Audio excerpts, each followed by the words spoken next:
呢一位涼宮春日，如果佢粒聲唔出坐喺度嘅話，你只會以為佢係個靚女高中生。最初我仲諗住坐喺春日前面個位，可以嚟個近水樓台先得月。唉，我真係鬼迷心竅，快啲搵人嚟揼我啦！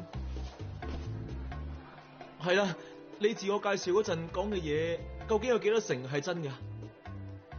我自我介紹講緊乜嘢啊？你講嗰啲咩外星人嗰啲咧？咁你係咪外星人啊？咁我又唔係。唔係咁即係點樣啊？冇啦，都係冇嘢啦。係咁就唔好同我講嘢啦，喺度嘥晒我嘅時間。哼！唔使介意噶嘛。後來我先知道，原來佢哋成班都係同春日喺同一間初中畢業嘅。如果你係對佢有意思嘅話咧，我唔會怪你嘅。不過算數吧啦，因為我讀初中嗰3年都係同涼宮同班，所以好清楚佢嘅。呢個人係成日做埋啲超乎常理嘅事嘅。例如佢嘅自我介紹。冇錯啊，佢初中嗰陣已經成日做埋啲冇人知佢做咩嘅嘢噶啦。最出名嗰單就係校園塗鴉事件。即係乜嘢啊？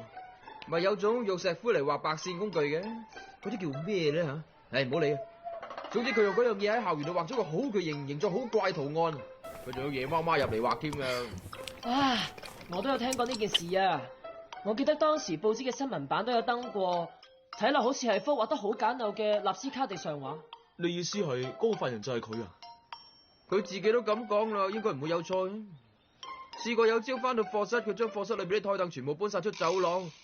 又試過用油漆喺學校個天台度畫星星圖案，有次仲試過喺學校貼到晒古靈精怪符咒添啊！仲係貼僵屍塊面度嗰啲符咒啊！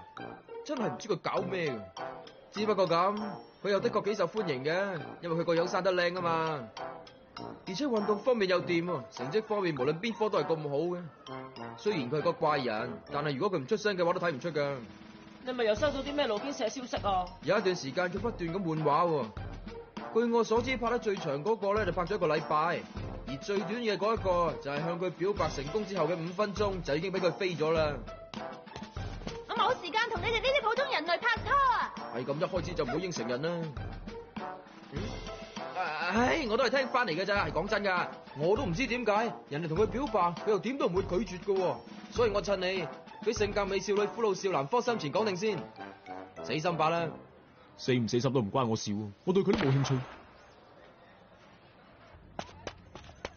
如果俾着我揀嘅話，呢一班裏面嘅首選就係佢啊！哦，朝倉良子，佢可以話係成個1年級嘅女生當中頭3甲嘅人馬。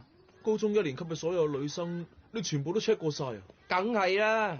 想知點發展，記得follow我亂屌河馬。